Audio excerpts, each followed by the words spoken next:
cover. And unlike last week, a lot of the terms appear today is very, very important. Okay. So pay attention to the lecture, and then afterward we also have some class exercise on financial terms and also some concepts we covered during the lecture. You will form into small groups and discuss some cases I presented here later on. So that's the plan. And today, some of the topics we are going to cover is include land tenure and zoning, easement, so government control of land, government takeover of the land, and land contract at conveyance. Okay. First, let's look at one term. The first term is land tenure. Okay, and land tenure is in fact a relationship. It's not just an informal relationship. It is a relationship that's defined legally. Okay, in legal document. Most likely, 90% legal document sometimes is customarily defined. What that means is it's still acknowledged by the government or by the state, even some of the relationship is defined customarily. Okay? And this is a relationship among individuals or among organizations that can hold property. Okay, so it's a tangible entity, either individual or organization or company. Okay, doesn't have to be people. Okay. So the mode by which land is held or owned defines property rights.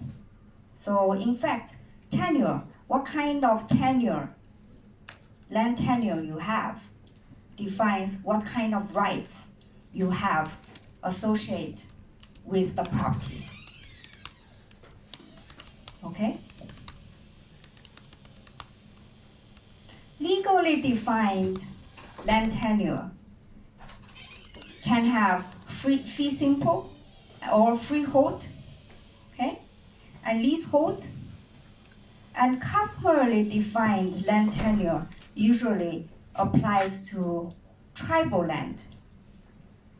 If you have some knowledge about these tribes, Indian tribes in the United States or indigenous people in New Zealand, in Australia, these people, they get the ownership of the land by the government, allow them to develop on their own. Okay, that's tribal land. So whatever activities or how the property is used applies as subject to the tribal, let's say tribal regulations. Okay, they are customary regulations. Okay. But in most society, advanced society or developing countries, usually we have legally defined land tenure. Okay, so land tenure system is legally defined, written in laws or ordinances. Okay? So we talk about a bundle of rights. So what kind of rights belong to that bundle? Okay, it's a pack of rights.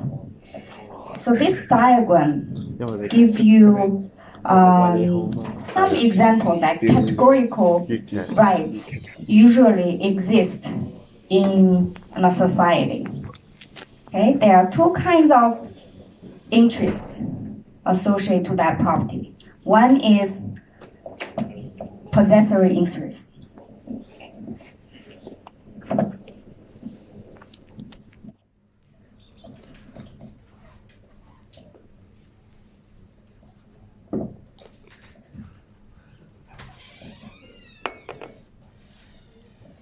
So possessory interest, just by the word itself is something you own, okay? It's related to ownership, right?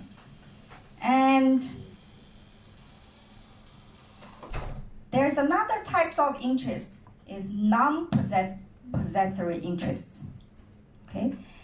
This kind of interest or rights, you don't own that property by itself, but instead you have some rights to use it or some rights to enjoy that property, okay? Non-possessory interests. So first, let's look at these possessory interests one by one.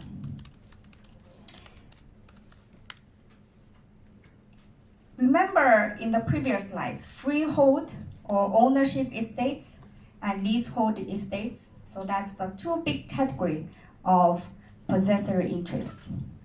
Within the leasehold, within the freehold estates, that the first one is ownership with inheritance, and the majority applies to fee simple absolute. Okay, that's the term you will frequently see, implying that the majority of the case of land or property ownership belongs to this category, fee simple absolute. So that means you have the complete bundle of rights. Okay, you have exclusive possession of that property. You have use and enjoyment rights of that property, and you have the right to dispose that property. Okay. Fee simple absolute. And another type is fee simple conditional. So what that means is you still have the whole package of rights, but with one or two conditions. Okay, so that kind of ownership is conditional. What kind of conditional? Let's take an example. Okay,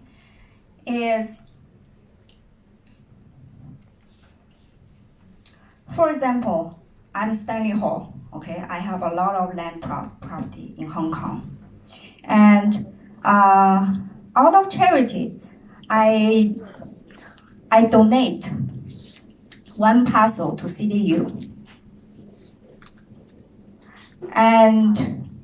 But on the condition that this land has to be used for female student dorm. Okay? So that's the condition when I transfer my ownership of the land to CDU and written on the contract that you have to use this property for female students' dormitory. All right? And CDU, of course, can build high-rise, whatever type of buildings it wants, but has to only allow female students to reside in the hall. Okay? But one day, CDU noticed that the population of female students dropped, and instead, male students have nowhere to live on campus. So they actually opened a certain portion of that dormitory to male students. So what happens is, if this kind of event happens, so it's a trigger event, okay? If this kind of event happens, me as the previous owner and of that property can get the ownership back. Okay, so that means fee simple conditional with reverter interest. So if the current owner of that property doesn't meet the condition described in the land contract, then the previous owner can retrieve the property back. Okay, with condition. That's an example. And another type of freehold ownership is ownership without inheritance. So previous ones, fee simple absolute or fee simple conditional, it has inheritance. So that means your children or whatever you read, whoever is the beneficial you written in your will can inherit your property, can be the new owner upon the death of the current owner. Okay, but there's another type of property is you have the freehold ownership, but your children cannot inherit.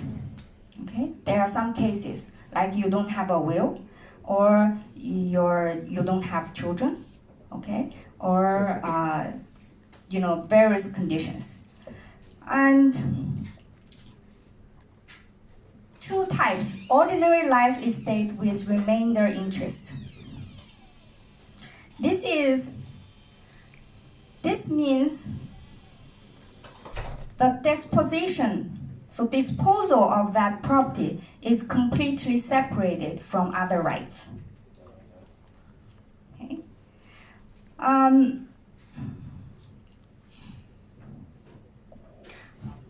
Here is another example. Let's use university as another example. Okay. Let's say CDU wants to reserve some land or purchase some land for future development. Okay, we need land around CDU area. And then we notice there are several old buildings, but it's privately owned. All right? Privately owned buildings next to CDU campus area. And so CDU is trying to buy parcel by parcel, okay, over time, to reserve that land for their future investment, future expansion. But there is a household who refused to sell because the old lady there doesn't want to move. Okay? And she really likes the house she resides in, she grew up. So she refused to sell. Now CDU decided, okay, why don't we reach a deal? During your lifetime, you can live in your property. But upon your death, why don't you sell it to me? Okay? So this is ordinary life estate without remainder, with remainder interest. So that means CDU and the old lady reach agreement today for the right to purchase that old lady's property upon her death. Of course, CDU will give some, compensation or benefit. There will be some financial agreement or monetary agreement that the old lady is willing to sign that contract. Okay. The last one is legal life estates. It's similar situation, but it's not between private properties, private property owners. Instead, it's written in some in the local laws or regulations. Okay, and it's actions by law that the property reverts to some owner upon death of that property owner. Okay. All right.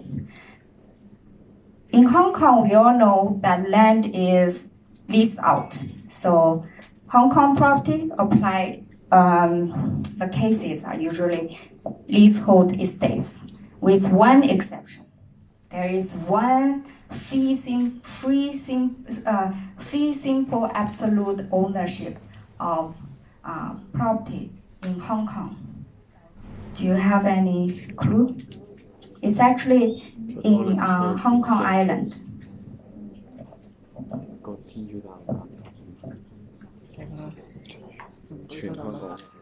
Anybody know? Have you taken anything about Hong Kong law and land regulations? It's the church. I think it's Saint something church in Central, next to U.S. Embassy. Remember, there's a church, and that is the only private ownership, freehold ownership property in Hong Kong. Okay. But in most cases, Hong Kong land is tenancy for years. So that means you get the complete bundle of rights for a certain period of time. 50 years, 40 years, 99 years, or 999 years. Okay? And usually for these long-term leasehold estates, you can consider it as freehold estates. All right?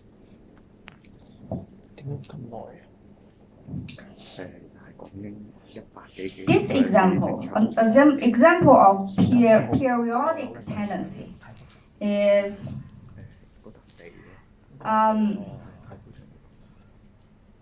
the owner of the property grant certain access or usage to another person for a certain period.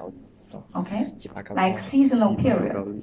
Like if you have a lake house and you don't reside there, but you rent it out to a family only during, let's say, winter time. That's periodic tenancy. That's an example. Periodic tenancy. All right. The last one, tenancy at will, tenancy at sufferance, is also legally related. It's very rare in Hong Kong, so we'll skip it. Now, let's look at what's the difference between freehold and leasehold. Of course, it's about ownership, okay? In freehold case, there's no time limit, and your children may be able to inherit your property. But leasehold case, there is a time limit. Upon the expiration of the lease, then in theory, the ownership or the usage convert back to the owner. Okay. And what about right of disposition? So that means you're selling the land or you dispose the land, you transfer the land to different entities. Is the freehold can dispose the land, the complete bundle of rights, to a different entity. Okay? But leasehold case, disposition is diminished. It doesn't mean the leaseholders cannot transfer land use rights or rights to a different entity, but you have to be very clear about the period of your rights. Okay, how long you can enjoy that, and what kind of the rights that the purchaser, the buyer, will get for how long. Okay, so it's diminished. And in terms of conveyance of property, so like, let's say transaction, sales, okay, and it's lifetime for freehold, at least lifetime.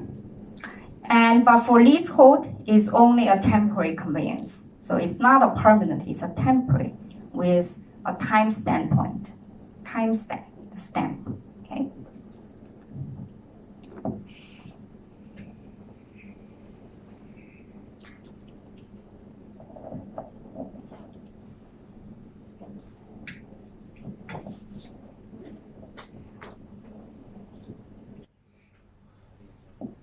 Now look at the right side, the non-possessory interest.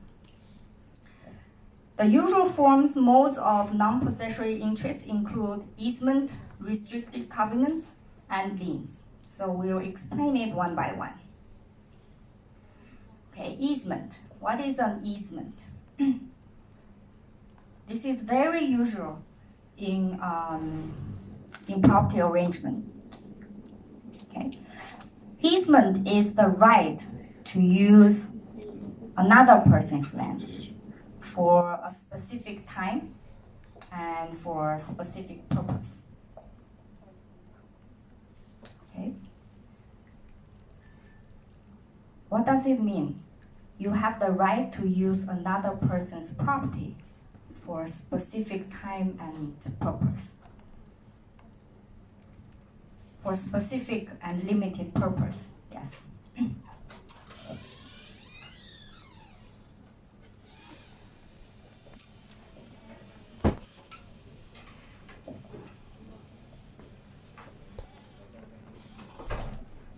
Okay, so here is an example.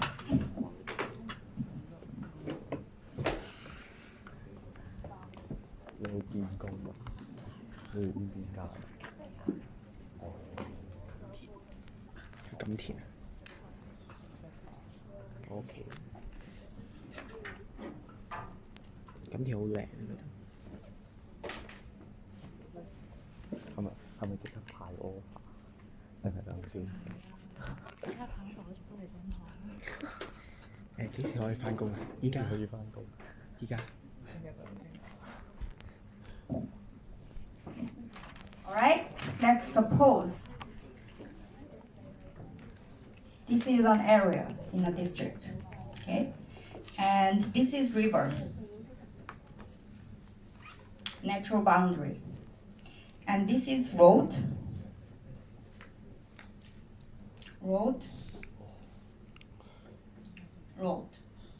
it's public road, okay? And you guys own the properties around here. So person 1, person 2, person 3, person 4, person 5, okay? And I own the property right here.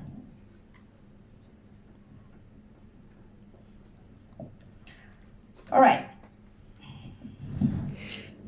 Of course, you can get in and out easily from your house. But what about me? How do I get out of my house and get to the road? How do I get public road access from my house? That's my question. Mean of escape 啊！我諗起電視嗰個圍住佢，笑死。Oh.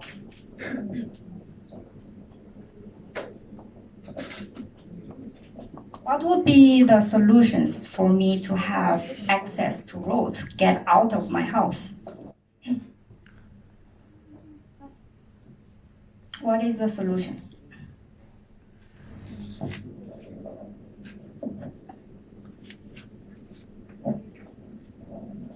嗰度叫咩啊？進境園？唔係啊，太保城。太保城。Anyone has any idea? One simple solution is I buy a property next to mine that has road access, right? But what if the owners don't want to sell?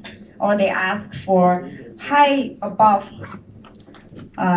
market price?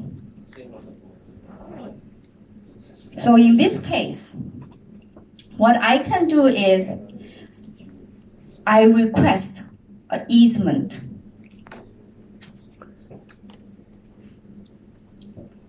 to permit me use a portion of someone's land to gain access to the public road.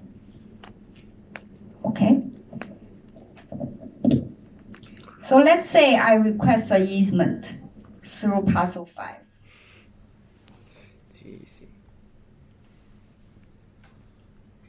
So what kind of right I have? This is an easement, okay? This is called an easement. So what kind of right I have to use parcel 5's property? The right is only used drive-through, okay? I cannot build any buildings. I cannot build any walls on their property. What I can is pass through. That's it. That's an easement, okay? Can I create a small parking spot here on property 5? On person 5's property? No, I can't. I can only drive through, okay? And this is an example of easement. So this easement is called easement appurtenant. It's a relationship between two adjacent parcels. And property A is dominant parcel because I dominate the situation, okay? And property P5 is the servant parcel. So they have to provide the service for me to pass through. So that's the servant parcel, okay? And later, let's say, I sell my property to B, okay? So the new owner of this parcel is B. So do you think B has to get easement permission to drive through on property 5 during the transition? The transfer of the property from A to B. Does this easement carry on with the sale of property, or the easement has to be requested to property 5 again? That's my question. Is it clear?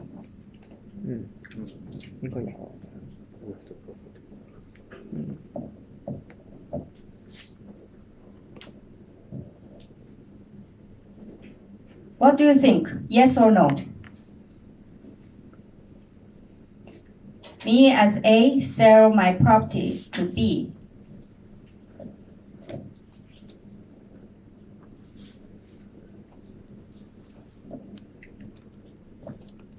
If you say, let's say, yes, B has to request, get an easement again with prop P5. Yes? Can you raise your hand? What about no? Can you raise your hand? Bingo. Yes, no. You don't need to. All right? So easement is, in this case, is attached to the bundle of rights with this landlocked property. All right? So that's easement appurtenant. What about easements in gross? Not related to any adjacent land, but instead it's related to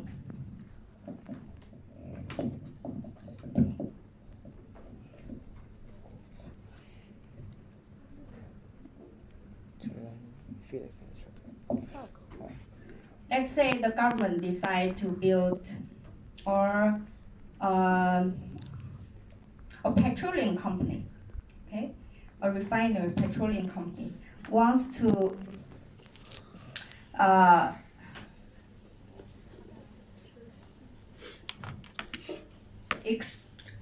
no, this is not.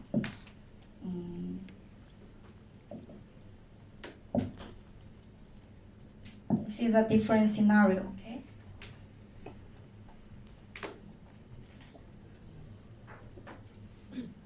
So one day,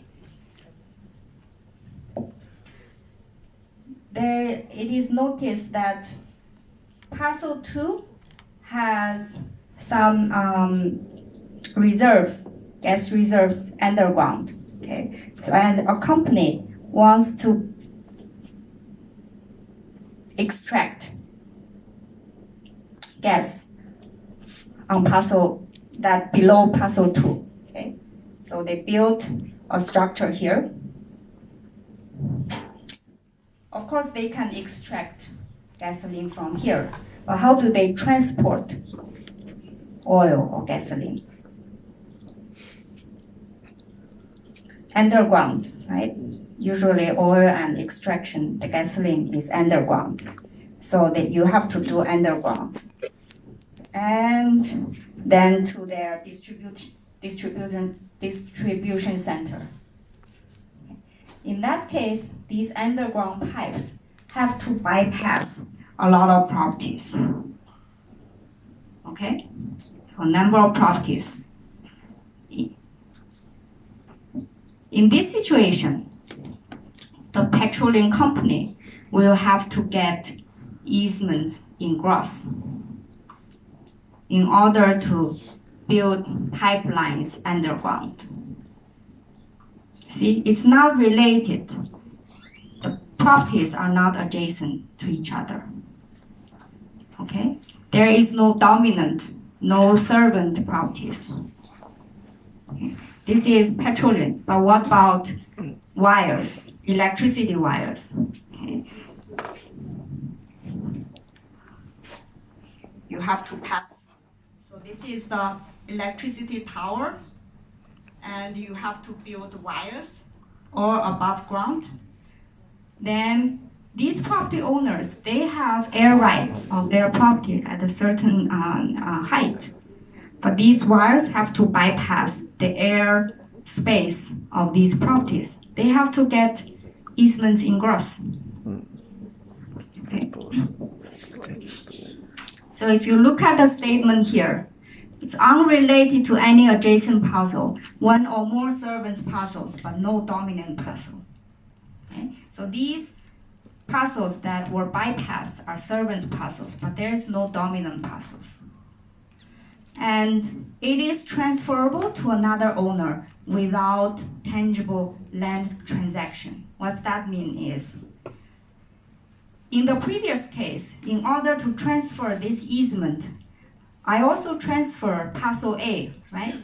So this easement is attached to this parcel in previous example.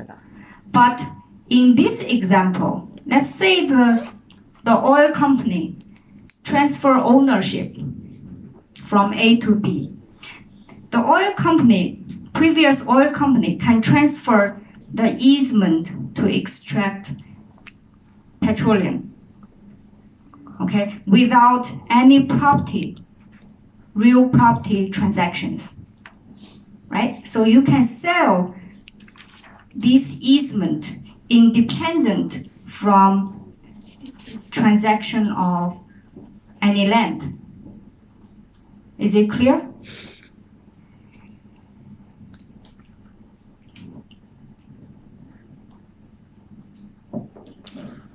All right, so there are a number of easements, and this is a very usual easement. This is the one I just explained here on the board, okay? Easement, and a driveway easement provides road access to the land that is cut off from the road.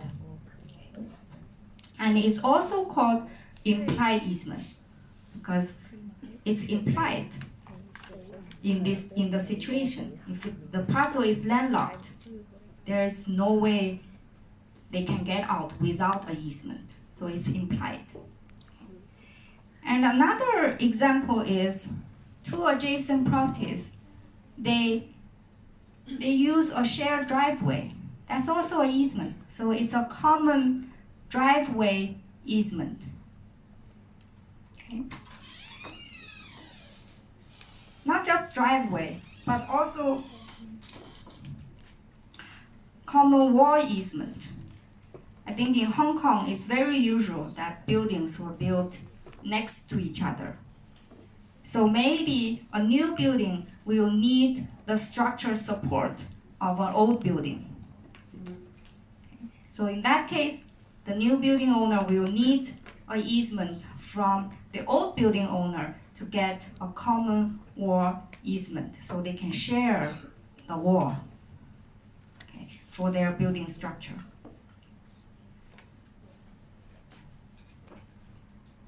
Another easement very common in Hong Kong is reciprocal parking easements among separated owned parcels in a shopping center. Okay. So in the shopping center, a structure owned by different owners. And of course, you can divide the floor area, right? First floor belongs to one company, second floor belongs to another company, but they usually share a same parking lot. And without clear boundary divisions in that parking lot. Okay, so shared parking lot. Another is between two private parties to protect views and sunlight. Let's say two property owners, and one is near the river, okay, and another is behind the river. So you really, the parcel over here really wants a river view. So when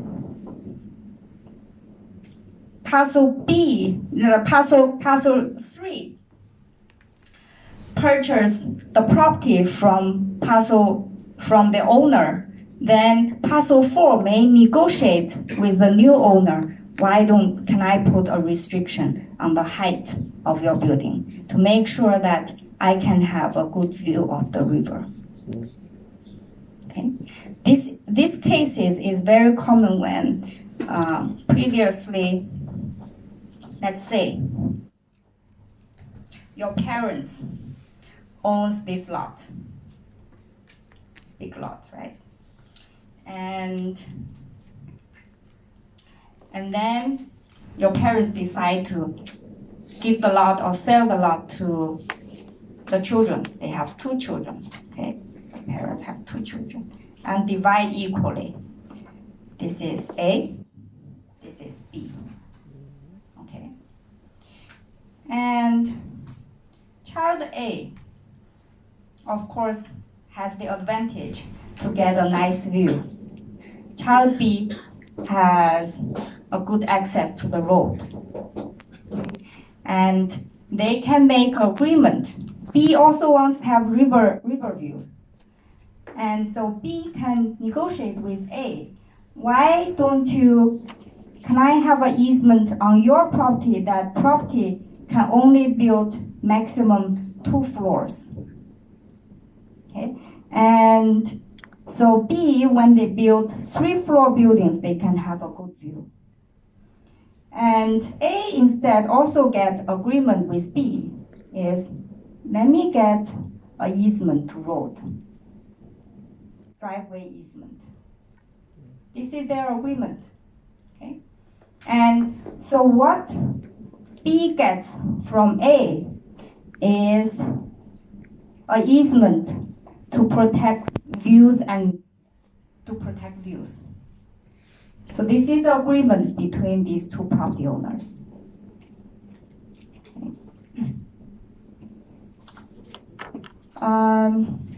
Yeah, so we already covered overhead power lines, underground sewage pipes, similar to the extraction, petroleum extraction, agriculture, irrigation, the same thing, it's easement ingress.